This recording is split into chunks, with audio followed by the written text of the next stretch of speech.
नमस्कार मित्रांनो, सक्षम इंग्लिश अकॅडमीत आपले स्वागत आहे। आज आपण अत्यंत महत्त्वाचा टॉपिक बघणार आहोत, तो म्हणजे आर्टिकल्स। जरी आपण शालेय जीवनापासून आर्टिकलचा अभ्यास करतोय आणि ते सोपे पण वाटतात, परंतु वास्तविक बघायला गेले तर त्याचा प्रत्यक्ष वापर करताना बरेच चुका आपण करत असतो। कारण कोणते आर्टिकल कुठे वापरावे या संदर्भात आपल्या संकल्पना क्लिअर नसतात। परिणामी आपला आत्मविश्वास कमकुवत होतो, कारण वाक्यरचनेत हे आर्टिकल महत्त्वाची भूमिका बजावत असतात। म्हणूनच आज महाविद्यालयाच्या अभ्यासक्रमात विविध स्पर्धा परीक्षेत, मग ती MPSC असो, UPSC असो किंवा बँकिंग सारख्या सर्व परीक्षेत आर्टिकल हा टॉपिक कंपल्सरी आहे। या टॉपिकची व्यवस्थित तयारी व्हावी, तसेच रिव्हिजन व्हावी म्हणून हा व्हिडिओ या ठिकाणी आणलेला आहे। आर्टिकलचे प्रकार तसेच त्यांच्या वापरासंदर्भातील विविध नियमांचा सखोल अभ्यास आपण करणार आहोत। व्हिडिओला सुरुवात करण्यापूर्वी या चॅनलवर आपण नवीन असाल तर चॅनल सबस्क्राईब करायला विसरू नका। तर मग चला टॉपिकला सुरुवात करूया। मित्रांनो, आर्टिकलची व्याख्या करायची झाल्यास ए, ॲन आणि द या शब्दांना आपण आर्टिकल्स असे म्हणतो। आर्टिकल हे नेहमी नाऊनच्या अगोदर येत असतात। ए, ॲन यांना स्वतंत्र अर्थ नाही, परंतु जेव्हा त्यांचा वाक्यात उपयोग केला जातो तेव्हा ए किंवा ॲन म्हणजे एक असं आपण म्हणतो। आर्टिकलचे दोन प्रकार आहे, एक डेफिनाइट आर्टिकल आणि दुसरा जो आहे इनडेफिनाइट आर्टिकल। इनडेफिनाइट आर्टिकल विषयी बोलायचे झाल्यास ए आणि ॲन या शब्दांना आपण इनडेफिनाइट आर्टिकल म्हणतो। इनडेफिनाइट आर्टिकलचा वापर करण्यासाठी सामान्य नाम हे एकवचनी मोजता येण्याजोगे असले पाहिजे। इनडेफिनाइट आर्टिकलचा वापर करण्यासाठी त्या सामान्य नामाची निश्चित माहिती झालेली नसते। आर्टिकल एचा वापर केव्हा करायचा, तर व्यंजनाने सुरुवात होणाऱ्या नामापूर्वी आर्टिकल एचा वापर करतात। परंतु या नियमाला काही अपवाद आहे, ते म्हणजे एखाद्या नामाची सुरुवात जरी स्वराने होत असेल परंतु त्याचा उच्चार व्यंजनाने होत असेल तर अशा वेळेस आर्टिकल ए वापरले जाते। आता आपण आर्टिकल ॲनच्या संदर्भात बघूया। तर स्वराने सुरुवात होणाऱ्या नामापूर्वी ॲन हे आर्टिकल वापरले जाते। ॲन ह्या आर्टिकलच्या वापरासंदर्भात काही अपवाद आहे, ते म्हणजे एखाद्या सामान्य नामाची सुरुवात जरी व्यंजनाने झालेली असेल परंतु त्याचा उच्चार जर स्वराने होत असेल तर अशा सामान्य नामापूर्वी ॲन हे आर्टिकल वापरले जाते। आता आपण डेफिनाइट आर्टिकल बद्दल काही माहिती बघूया। द या शब्दाला आपण डेफिनाइट आर्टिकल म्हणतो। त्याचा वापर करण्यासाठी सामान्य नाम एकवचनी किंवा अनेकवचनी असले तरी चालते। तसेच त्या सामान्य नामाबद्दल आपल्याला निश्चित माहिती झालेली असावी।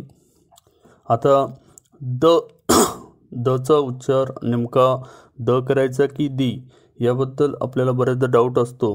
तर जेव्हा एखाद्या शब्दाची सुरुवात वावेलने म्हणजे स्वराने होते आणि त्यापूर्वी दचा वापर केला असल्यास दचा उच्चार दी असा करावा, व शब्दाची सुरुवात कॉन्सोनंट म्हणजे व्यंजनाने झाल्यास आणि त्यापूर्वी द वापरल्यास त्या दचा उच्चार आपण द असाच करावा। आता आपण द या आर्टिकलचा वापर केव्हा व कधी करायचा या संदर्भात नियम बघूया। तर नंबर 1, जगातील एकमेव वस्तूंच्या नावापूर्वी द आर्टिकल वापरतात। नंबर 2, सूर्यमालेतील ग्रहांच्या नावापूर्वी दचा वापर करतात।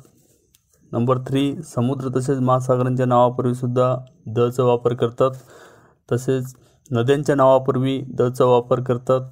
दिशा सांगण्यासाठी दचा वापर करतात। जे पवित्र धर्मग्रंथ आहे त्यांच्या नावापूर्वी दचा वापर करतात। सुपरलेटिव्ह डिग्रीमध्ये विशेषणाच्या तिसऱ्या रूपापूर्वी द वापरतात। दी लेफ्ट, दी राईट अशा बाजू सांगण्यासाठी दचा वापर करतात। सेम या शब्दापूर्वी सुद्धा द वापरतात। ट्रेनच्या नावापूर्वी, वर्तमानपत्रांच्या नावापूर्वी तसेच प्रसिद्ध इमारतींच्या नावापूर्वी सुद्धा द या आर्टिकलचा वापर करतात। एखाद्या आडनावापूर्वी म्हणजेच त्या आडनावाचे संपूर्ण कुटुंब असा उल्लेख करण्यासाठी दचा वापर करतात। एकापेक्षा अधिक शब्दांनी बनणाऱ्या देशांच्या नावापूर्वी द चा वापर करतात। सायकॅट्रिस्ट, न्यूरोलॉजिस्ट, गायनेकोलॉजिस्ट अशा स्पेशलायझेशनचे प्रतिनिधित्व करणाऱ्या शब्दांपूर्वी सुद्धा दचा वापर करतात। एखाद्या देशाचे किंवा राज्याचे आपण नागरिक आहोत हे सांगण्यासाठी दचा वापर करतात। प्रथम, द्वितीय, तृतीय अशा प्रकारचे क्रमांक सांगण्यासाठी सुद्धा दचा वापर करतात। ॲट दी एंड आपण बघणार आहोत कोणकोणत्या ठिकाणी आर्टिकलचा वापर केला जात नाही। तर डिनर, लंच, ब्रेकफास्ट, सपर या शब्दांपूर्वी आर्टिकलचा वापर केला जात नाही। तसेच वेगवेगळ्या आजारांची नावे आहे त्यांच्या नावापूर्वी सुद्धा आर्टिकलचा वापर केला जात नाही. भाषांच्या नावापूर्वी आर्टिकल्स वापरत नाही. तसेच फॅकल्टीच्या नावापूर्वीसुद्धा आर्टिकलचा वापर होत नाही. संडे, मंडे अशा दिवसांच्या नावापूर्वी आर्टिकल वापरले जात नाही. महिन्यांच्या नावापूर्वीसुद्धा आर्टिकल वापरत नाही. ऋतूंच्या नावापूर्वीसुद्धा आर्टिकल वापरत नाही. खेळांच्या नावापूर्वी तसेच रस्त्यांच्या नावापूर्वीसुद्धा आर्टिकलचा वापर केला जात नाही. अशा प्रकारे आर्टिकल्सविषयी A to Z माहिती तसेच त्यांच्या वापरासंबंधी विविध नियमांची सविस्तर माहिती आपण या व्हिडिओमध्ये बघितलेली आहे.